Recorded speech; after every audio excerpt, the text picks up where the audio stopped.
Good morning. Welcome to this service of worship at the Unitarian Universalist Church of Tucson. I'm not used to getting in and out of my mask. Sorry about that. My name is Wendy Gordon-Weeks, and I will be serving as your worship associate this morning. It is our great joy to have as our guest minister the Reverend Dr. Samantha Wilson, who many of you may remember from our services with the Baja 4 during COVID.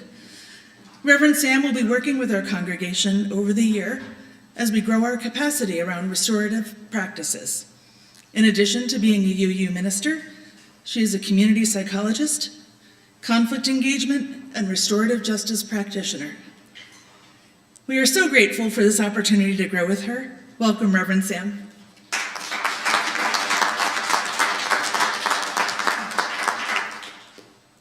Our aspiration as a community is to celebrate a diversity as varied as the blooms of the Sonoran Desert. Whoever you are, whoever you have been, and whoever you are becoming, you are welcome here. We are so glad you're with us.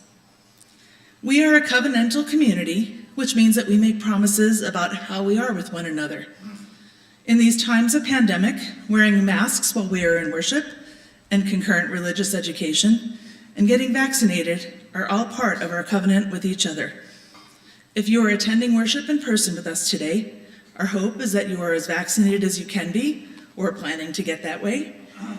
And if you're unwilling to be vaccinated, you're welcome to worship with us, but we ask that you join us virtually in the future. I extend a special welcome to visitors and invite you to fill out a guest information card. If you're joining us on YouTube, our administrator, Mary Weiss, will post that in the chat right now. And if you're here in person, go to the Welcome Center and Social Hour, which is across the patio, out those doors. There are clipboards with yellow sheets of paper and a greeter to help you fill them out. We'll be having Social Hour right after the service on the patio. There will be coffee, iced tea, lemonade, some snacks, and of course, good company. So I do have a couple of announcements this morning. The first is that today we will have our drumming circle from 11:45 to 12:15 out on the patio, as we do on the second Sunday of every month. If you didn't bring a drum or a tambourine from home, you can borrow one of ours and join us in making a rhythm together. Also, if you didn't get things together in time for our church rummage sale, or found something else you wished you'd donated, you have another chance. This sale will be continued this coming Friday, November 18th from 7 a.m. to 1 p.m. Please bring things to the church Monday through Wednesday from 10 to 1 or Thursday between 9 and 2. Or you can see Margot Newhouse in the kitchen to make special arrangements. And one last announcement, there will be a celebration of life service or a memorial party for Rick Meyer, member, on Saturday, November 26th at 2 o'clock. There'll be food, drinks, and music. So join us in celebrating Rick's life. And now, in the spirit of fellowship, turn to your neighbor and tell them about something that lifted your spirit this past week.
Good morning.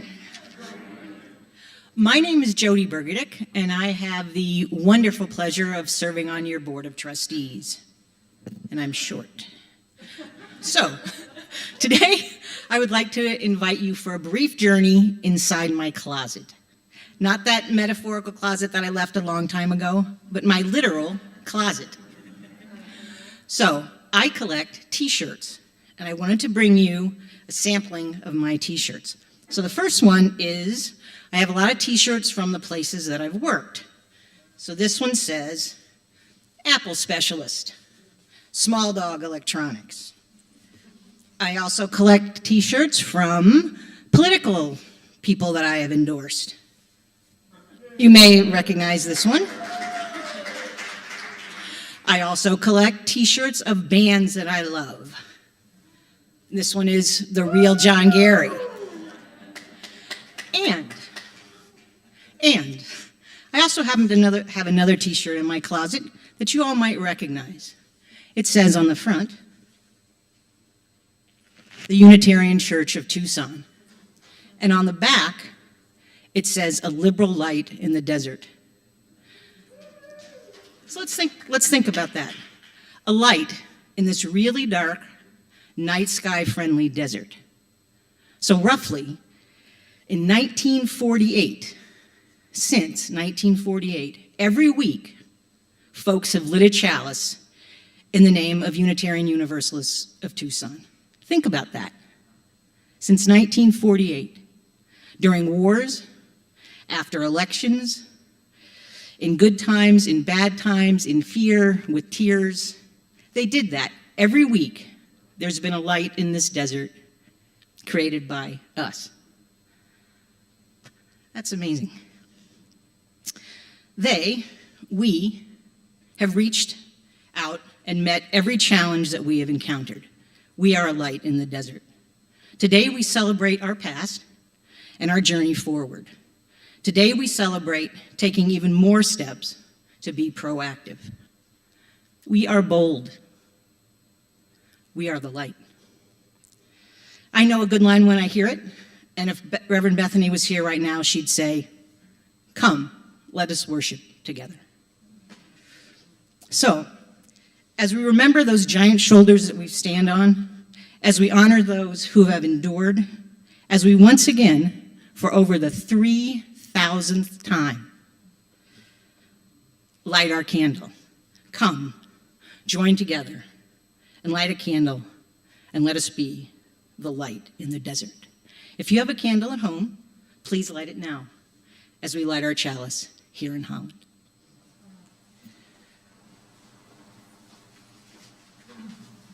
If that made you feel something, please put it in this song. Stand and sing for all that is our life. 128. If it didn't make you feel something, feel something. Stand and sing for all that is our life.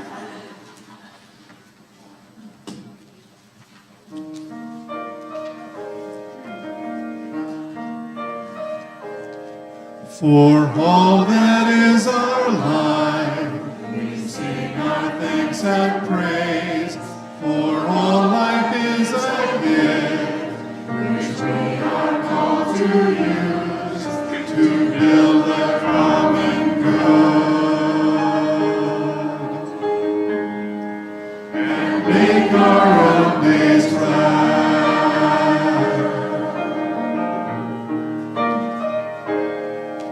For we to each other serve, for services we give, for work and its rewards, for hours of rest and love, we come with praise and thanks. For all that is our life,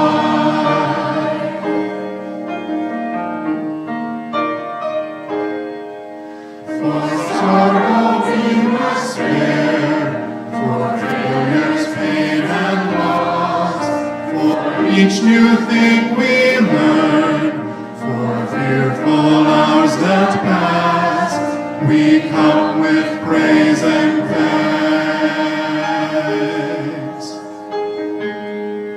For all that is our life,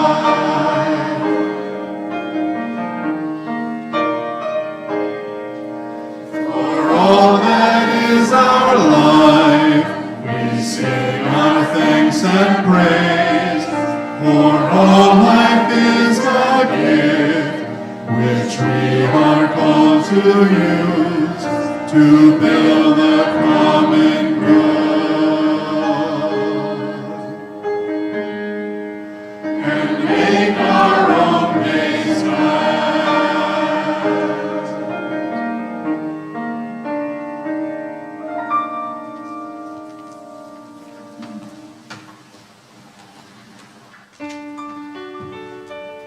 The Boy with Flowers in His Hair by Jarvis.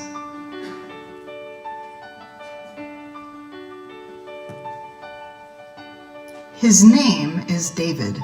He's the boy with flowers in his hair, and he's my best friend. Everybody likes David, even Mrs. Jones, and flowers make her sneeze. He's sweet and gentle, just like his petals. We have the best time together, finding the good puddles, making up songs, and running away from the bees. Once he had a family of birds living in his hair for a whole month. It was really funny. But one day, something happened. I was watering David's hair, and one of his petals came off in my hand. That afternoon, he didn't want to play. The next day, he started wearing a hat. David never wore hats. He was quiet. David was never quiet. Mrs. Jones asked us to take off our coats and hats and scarves. When David took off his, petals fluttered down like butterflies. David was twiggy, spiky, and brittle. Everyone stayed away in case they got hurt by his branches. I got a few scratches, but it wasn't David's fault. Then I had an idea. I asked Mrs. Jones for a paintbrush and some scissors, and I found a way to give David his color back. I made new flowers for David all the time. Everybody wanted to help. David seemed back to how he was before, almost. Then one day, I noticed a different flower in David's hair. It wasn't one of mine. It wasn't one of anyone's. It was David's. It was a real flower, a new flower, prettier than ever. More and more of David's own flowers started to bloom, and soon enough, all those buzzy bees were back. So right now, David has lots and lots of flowers in his hair. But I'm making sure I still have lots of paper just in case he ever needs them. Because he's my best friend, and I am his.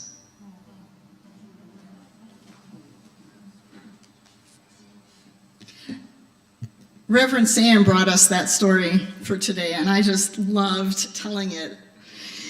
And knowing, in part because, it reminds me that we all are David sometimes. We all are blooming and bright and flowery, and sometimes our flowers fall off and we're prickly. And sometimes that happens here in community, and sometimes it happens other places, and we bring those prickly branches here to each other. And we can stay away from each other, or we can lean in and find ways to make each other bloom again. We don't have to show up here perfect, with our heads full of flowers anytime. You all know I'm a fangirl of Brene Brown, and she says that belonging isn't fragile. Your belonging is not dependent on the flowers that you wear on any particular day. I'm a part of a team that gets called into action when we have been particularly prickly with each other, and it spills over from individuals to the whole congregation. Some of you know about our work, the Destructive Behavior Response Team, and it is a team that has pushed me to grow and to learn. We've had our own conflicts and our own resolutions, and it is a team I hope never to have to work with again. As much as I love you all, I hope we never get called into action again. And that's part of why we're here today, to learn building relationship and trust when it's been broken, caring for our community, and helping each other grow our wild mess of flowers.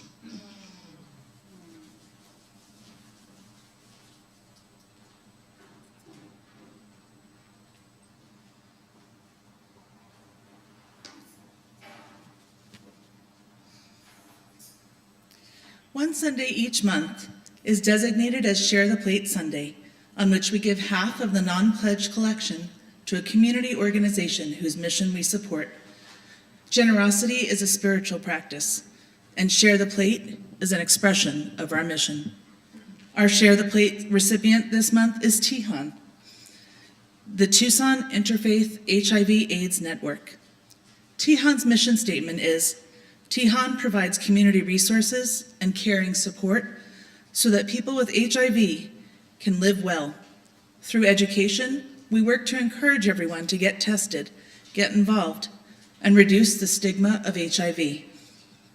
Their vision is creating a community where everyone knows their HIV status and where every person, regardless of status, is supported and affirmed to live as well as possible and stay healthy and engaged in the community. Half of the amount of all checks made out to UUCT that have Share the Plate in the memo line, as well as half of all cash donations, will go to Tihan. If Share the Plate is not written in your checks memo line, it will not be included. If you're joining us virtually, you can send a check to the church with Share the Plate in the memo line, or give online at uuctucson.org/donate, or text 833-361-5796. If you do give electronically, be sure to indicate if your donation is for Share the Plate. This church is supported by the voluntary generosity of all who join with us. The offering will now be given and received in grateful appreciation of our shared hopes and values. The ushers will be coming up the aisles with baskets to collect your donations.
Thank you, Hung Yu, for that beautiful music. So some of you may wonder, why this work, this restorative justice work? Why this work now? Well, first, some history. When I came into UUCT 20 years ago, there were murmurings about ministerial misconduct that predated my time here, more murmurings about UUCT's negative reputation in the UUA at large. Although we did try to improve the situation, by the end of our last settled ministry, there were deep divisions in the church. A whole lot of people who cared a whole lot about this church held very different ideas of priorities. On one side were people who were highly concerned about the church's finances, which were pretty dire at that point. On the other side were people who were unwilling to let go of staff or programs for a multitude of reasons. There was very much an us versus them attitude. One side or the other. Board meetings, congregational meetings were tense. There were a lot of tears and anger and hurt. It wasn't the most pleasant place to be. We were able to hang on through these tumultuous times through the hard work and dedication of a number of people, although not without losing people on the way. We moved into search for our next settled minister. The search committee was formed by asking congregants who they trusted to represent them, to make sure everyone had a voice. The committee was constituted from the list of names that came up repeatedly, and I had the privilege of serving on that committee. And although I was somewhat apprehensive to see someone who was vocally on the opposite side of that congregational divide from me, I was also really glad. I was glad because I knew both sides had to be represented for us to find a minister for all of us. The search committee's earliest work involved hearing from the congregation about their hopes for a minister, not just through group discussions and a survey, and there was a lot of that, very long survey, lots of great data. Took a lot of time to put together and read. But also, we invited guests to come and tell their perspective. We wanted to have a fuller understanding of the roots of our conflict, so we heard a lot. And at one member's urging, we decided we needed to be really honest and upfront with our ministerial candidates about the struggles we'd been having and how we wanted to grow through those. So in later discussions with Reverend Bethany, who became our minister out of this process, we learned it was this candidness and this commitment towards working to greater health in our congregation that drew her to us.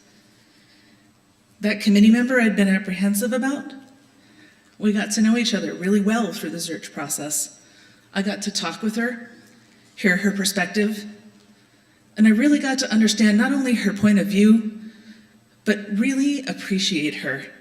She is an amazing, strong, caring, principled person who I've grown to love and admire dearly. We were able to grow from the conflict because we took the time to get to know each other, stayed in relationship, and really listened to their perspective, to the hurt from the conflict. When I was asked to serve on the board, I'm on your board, by the way. Thank you. So when I was asked to serve on the board and to consider being nominated for president of the board in our election this spring coming up, all my old fears flared. Serving a term on the Board of Trustees carried a not insignificant likelihood of resigning from the church. I first wanted to know where the hot spots of conflict in the congregation might be. And I'll be honest and say that even though things are so much better than they used to be, I still feel wary. So back to the original question, why this work? Why now? Hurt from the times of heightened conflict still lingers in this church. My reaction to being asked to serve on the board confirms this for me. Just because things are calm now doesn't mean that they've been fully resolved. It's kind of like counseling. Even if you're coping pretty well after a trauma, You still want counseling, because when you hit a rough patch, those wounds are going to flare, and you'll need tools to handle them. We're doing well now, but if we hit a patch of high distress, we want to make sure we have skills and structures to handle conflicts in a way that is in keeping with our values, including respect for the inherent worth and dignity of every person. Being equipped for handling conflict helps make us a safe place, a welcoming place. And more than that, for me, this is a spiritual practice. In these times of deep division in our country, I find inspiration in the idea of being able to navigate differences of opinion and conflict with respect and a spirit of love. And I hope you're excited to join with us in this work.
am so moved to be here with you. We don't have Kleenex, Wendy. We missed a step. Does anyone have Kleenex? Thank you. Well prepared in the front row.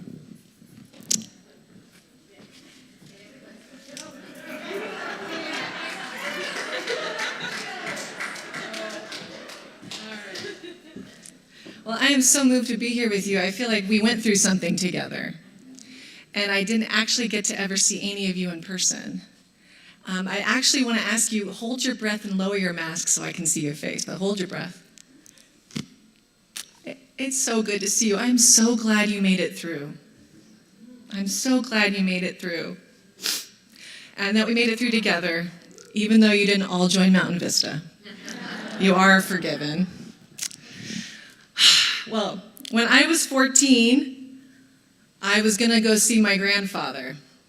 And there were a couple rules about visiting my grandfather. The first rule was, act interested in the stock market. The second rule was, agree with everything.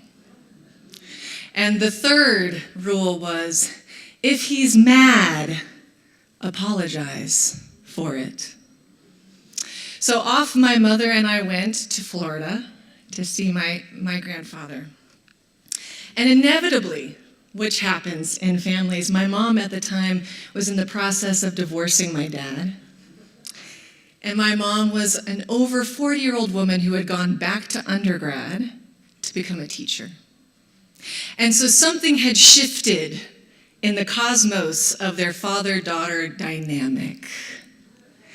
And what would end up happening over multiple dinner tables of discussion was that at the end of the third day of what was supposed to be 7, my grandfather said to my mom, "You have a lot of smart answers.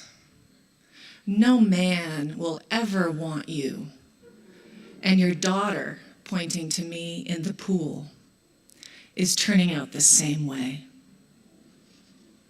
And within 1 hour, we were on a plane back to California. My mom crying on my 14-year-old shoulder the whole way home. And I never heard from him again. So I have preached this story, but I have definitely told this story many, many, many times, like one of those battle stories you tell, partly with pride, but partly to see if you say it one more time, maybe you'll feel better about it. Maybe it won't hurt so bad, the harm you experienced. And I became quite prickly. My petals all fallen at 14 in the most interesting of ways, one of which was that I will never let a man treat me like that again. The second of which is, I want every man to approve of me. Is this familiar? Caught in a dynamic of reactivity and shaped in my family.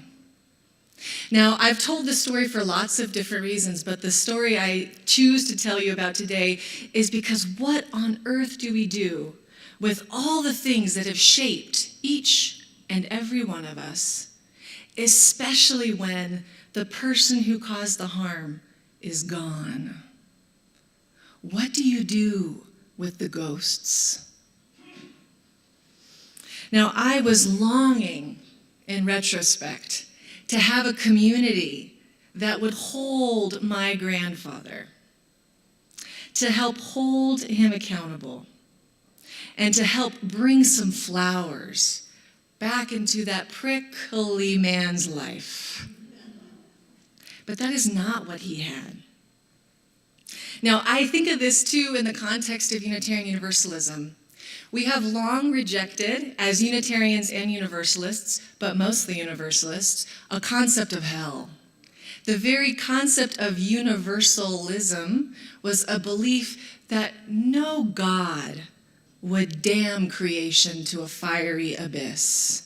So universal salvation became this radical call to action that in the here and now, no one was out of the circle of belonging. And we could then focus our attention, because we're not worried about some afterlife, we could focus our attention on restoration in the here and now. Now, we might have let go of hell as a theological fire hole that we would all end up in, most likely, most of you. But what we actually still have are hells of our own creation. So we might have released the theology of hell. We've let go of a fiery abyss, but it seems like belonging is still fragile. We have inherited a Christian understanding in the most conservative sense, that there is good and there is bad, that there is heaven and that there is hell, and that there is right and that there is wrong. And this paradigm, what people call a binary, one way or the other, is a hell of a place to live in. Now, this moral binary of hell tells you that your belonging is fragile. It tells you that unless you do a particular behavior at a particular moment to the particular power players at hand, and if you maintain innocence, cleanliness, perfection, then you are within the circle of belonging. You know that hell is alive for you when you feel that panic in your body about your relationships, a fear, that tense, hot, throat-clinging, nauseating sense that if you do something wrong, your world will fall apart. That is hell in reality right now. And each of us comes with that lineage. What I would learn going through ministry school is that my grandfather was a man who was disowned by his own father. My great-grandfather is someone we have never known. He was incarcerated for a reason we don't know, and my great-grandmother had my grandfather in quiet. And my grandfather, that little boy, was handed over to someone who would do their best to take care of him. But the lineage remains.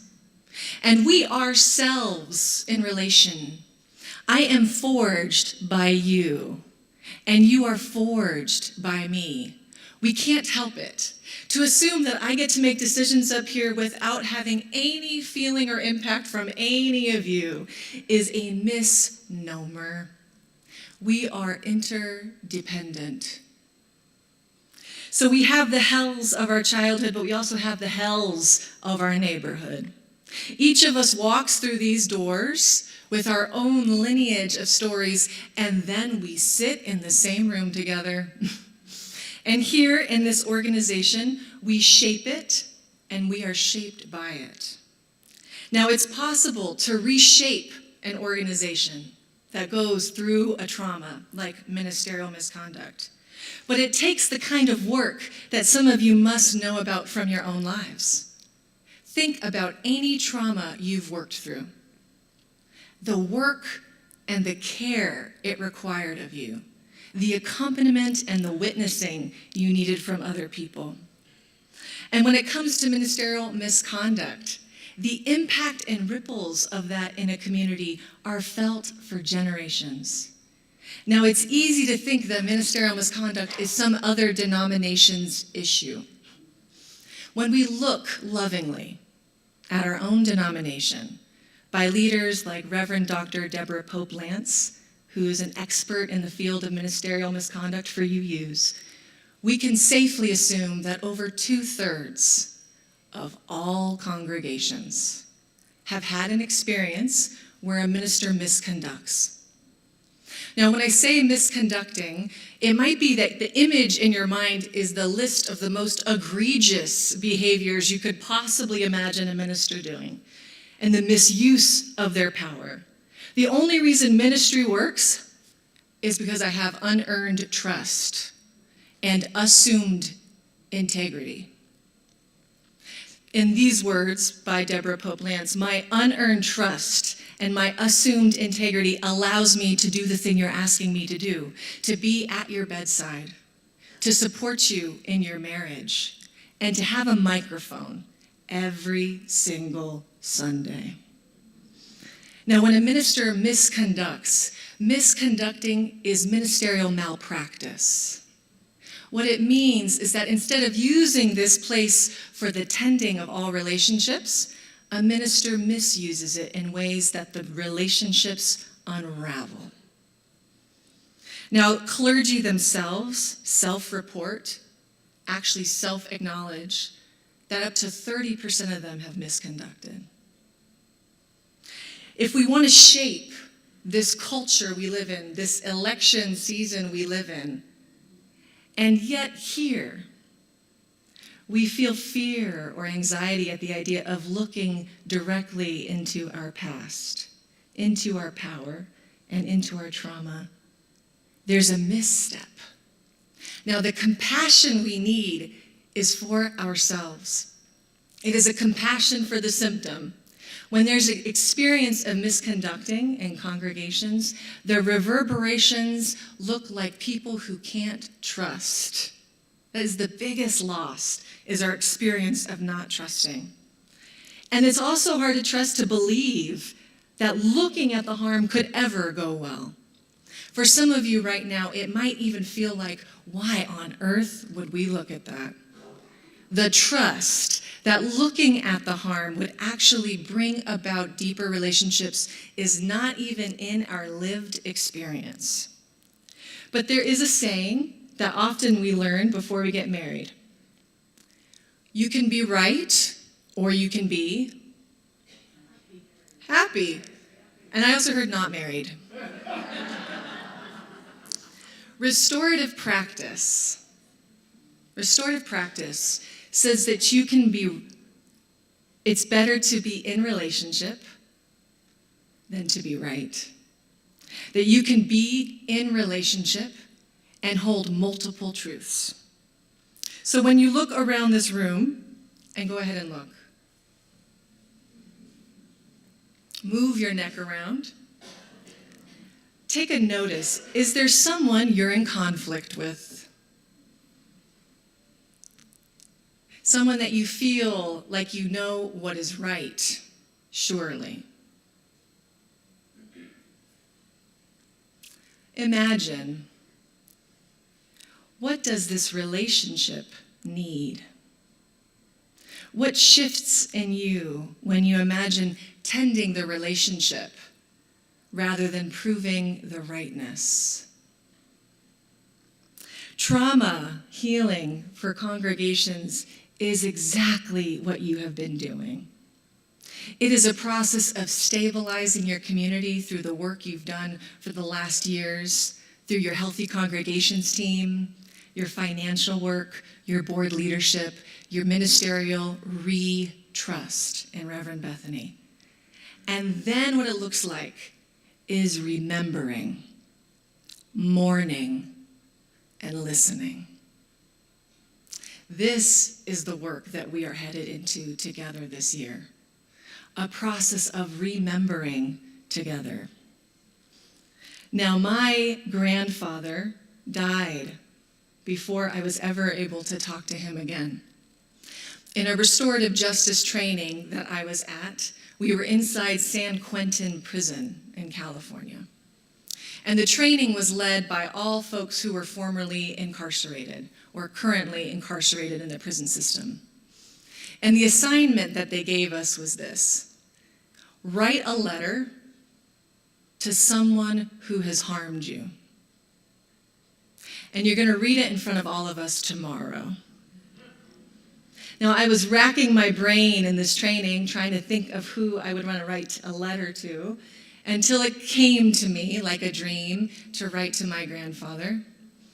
And I was writing this image of this man I had not seen in over 15 years, a man who was now long gone. I brought this letter to the circle the next morning, and I began to shakily read it to them At first, a teenage self-righteousness overcame me, leading into a mess of tears. Now, as I was sitting there reading, the men in the circle, grandfathers, nearly all of them, leaned in. And there we were, dealing with the harm that happened, with the people who did not cause it, but could heal it. A vision for what congregations could be. A place where we come in and the grooves of our families and the grooves of societies that did not love us are met with a flow of compassion. And functionally, these people gather around you and they hear you tell the tale. And what do? But come at you with flowers and flowers and flowers. So may that be the work we do together this year. And may your work be a blessing on us all. Amen.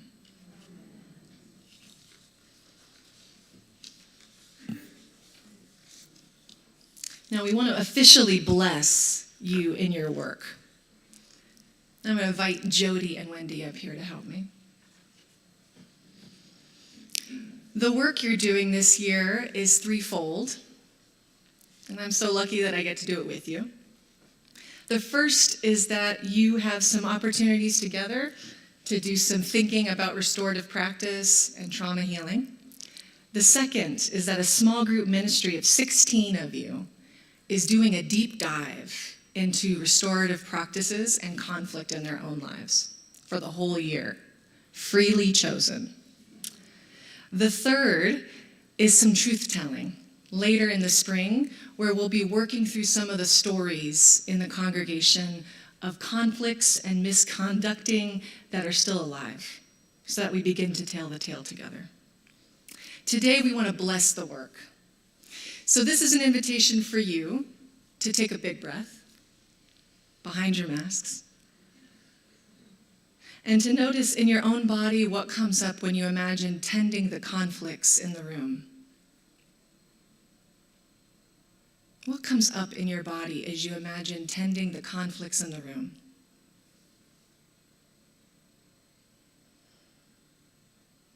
You might even tenderly look around one more time to make it more real. There is no way to hold anyone else accountable. We can only hold ourselves accountable.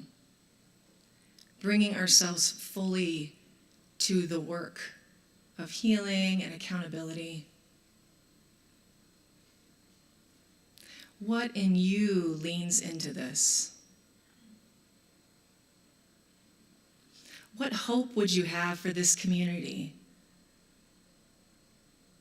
When you imagine a community stabilized, remembering, listening, integrating, and imagining its future forward. What great prayer do you have?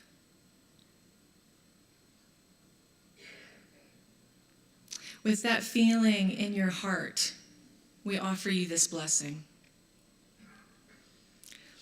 I invite you to read the words on the screen when I tell you to. First, a blessing for each of you. First-time visitors, long-time members, staff, and leaders. For the child inside each of you. For your innumerable, unimaginable experiences of growing up in this world. With parents, or with people, or with systems that did not always meet you with love. For the hope or anxiety you feel when you are asked to remember that and tell the story. May your bodies know that there is a choice together now. We know trust takes time. May this be a place that can hold what is hard, and may we each be strong at the broken. places. And another blessing for those of us who have experienced harm at the hands and the words and the ways of those we entrusted to be in their deepest ethical integrity, our clergy and spiritual leaders. We know this work is especially tender for you. We long to create a safe enough space to hear your stories and to support your healing journey, because we know trust takes time. May this be a place that can hold what is hard, and may we each be strong at the broken places. A blessing for those of you who are embarking on the small group ministry together. I'm going to ask you to rise when I say your name. For Jody and Margot, Judy, Natasha, Bob, Wendy, Steve, Linda, Maura, Celeste, Beth, Julie, Liz, Bo, Watercolor, and Heather. You have all freely chosen to dive deeper into the conflict stories of your own lives together, to risk being seen by each other as you explore what is hard out loud, and to build relationships between you that become the practice spaces for self-compassion, healing, and accountability. As a congregation, we promise to ask you, what have you been learning about yourself? And then, how can I journey with you? You don't have to respond. But you can remember that the work you are doing is appreciated. Your personal healing and accountability journey is a fractal of love that influences the whole. Your work is trust building in action. And we know trust takes time. May this be a place that can hold what is hard, and may we each be strong at the broken places. Thank you.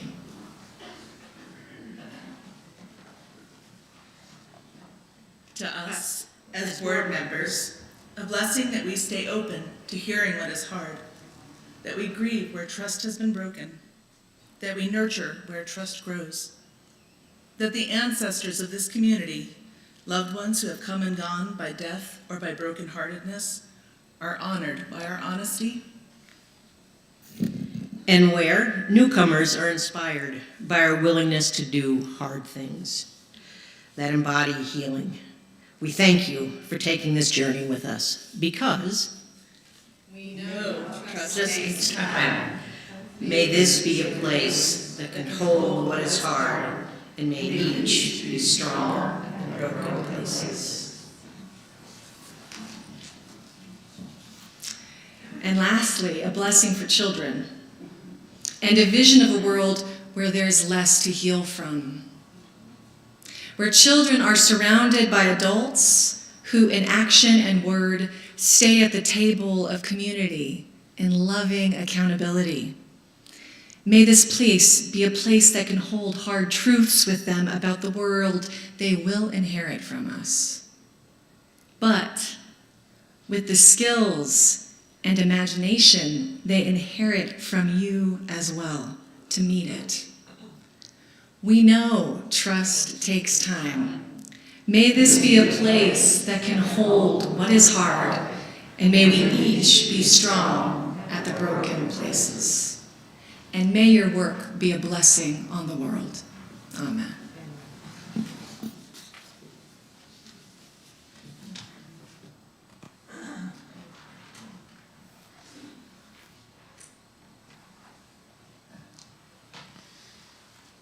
This next song is one that many of you sort of know, and some of you know.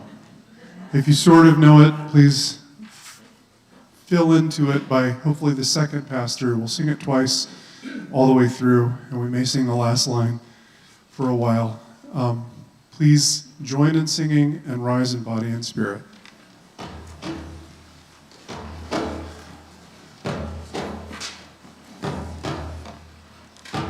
We shall be known by the company we keep, by the ones who circle round attendees eyes.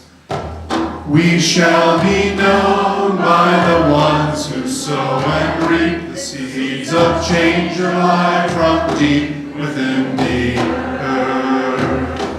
It is time now. It is time now that we thrive. It is time we turn ourselves into the well. It is time now, and what a time to be alive. In this great turning we shall learn to lead in love. In this great turning we shall learn to lead in love.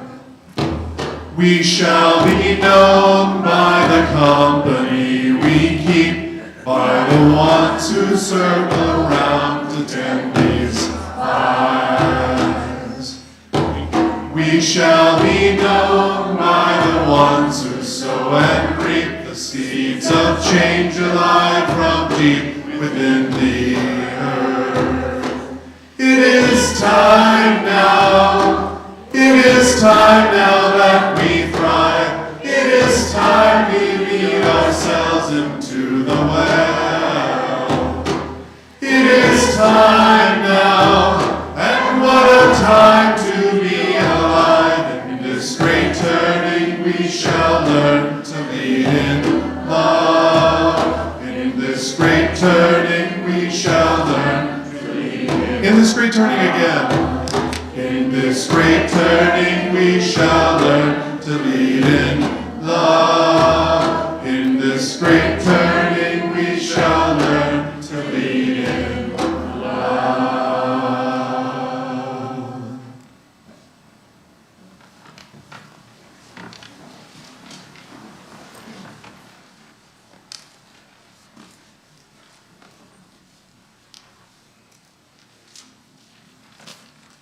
I've been borrowing a lot of people's words today. So the thing that struck me the most today, I want to say again. We know it takes time. We know this may be a place that can hold what is hard. And may we each be stronger in the broken places.